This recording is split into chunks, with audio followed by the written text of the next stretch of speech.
Tommy Finelli here, going to explain to you what you should find inside your LCHW50 box. So I need to break the seal on the box. All the boxes come sealed, so you always want to make sure they're sealed when you get it so someone else hasn't been tinkering with it. Inside the package, of course, you're going to have your owner's manual.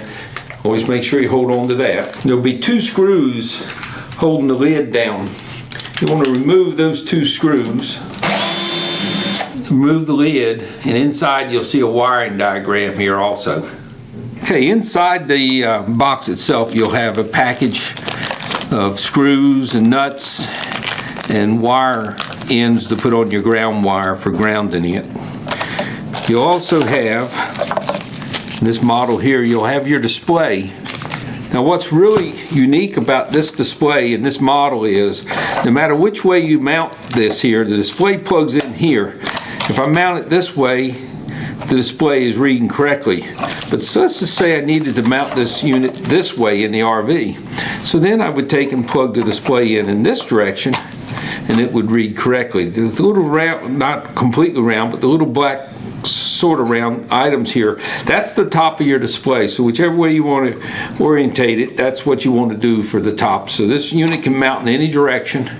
Doesn't matter, it can be upside down or whichever way you want to go with it. I'm going to remove the display for right at the moment.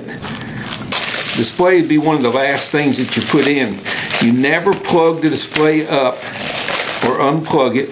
Once the unit is powered up, you will blow the electronic board in there. A couple things to point out to you here for doing the install.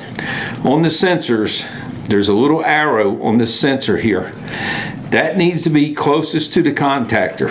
The one with the green tape, that goes on the black output wire which connects to T1.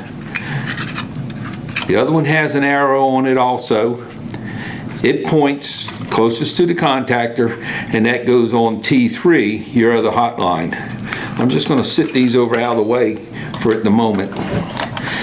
This is your surge protection board here. If it ever needs to be replaced, it just slides in and out and you unplug a few wires. This unit's all field serviceable. You do not have to remove it. If something goes wrong with it, parts can be shipped to you, parts come in and out, and it can be bypassed until parts get to you. The L side, L1, L2, and L3 is your input side. T1, T2, T3 is your output side.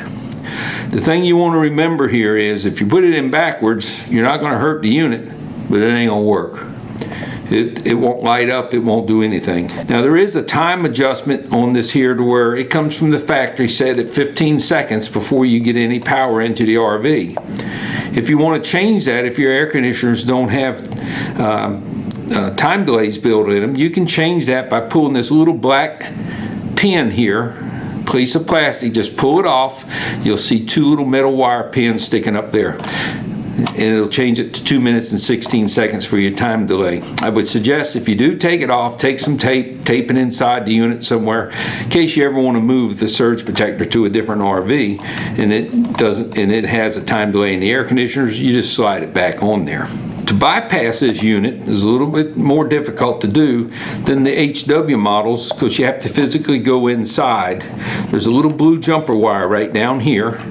That wire, you cut that wire tie there and you plug it into this empty spade right here and it'll go into bypass.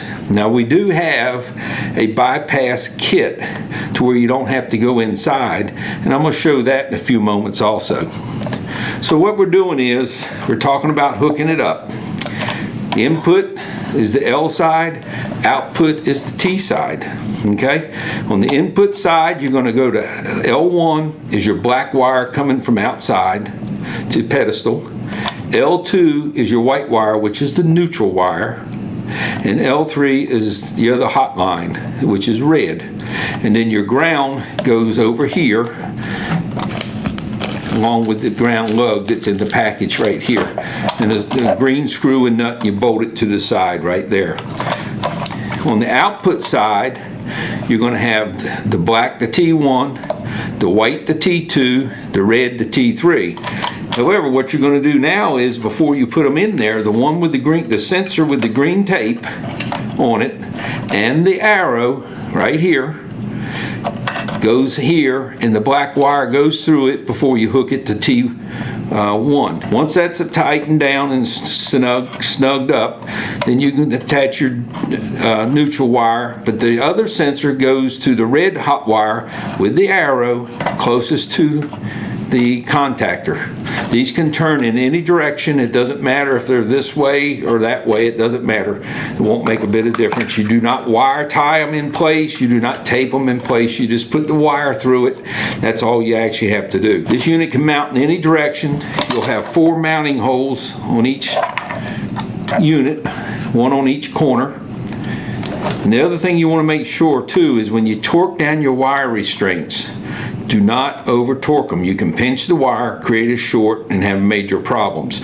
Bring it down to the wire snug, and that's all you need to do. And you've got this unit mounted into place. Now for this unit, as I mentioned, you had to plug the wire in over here in order to get into bypass. We do have a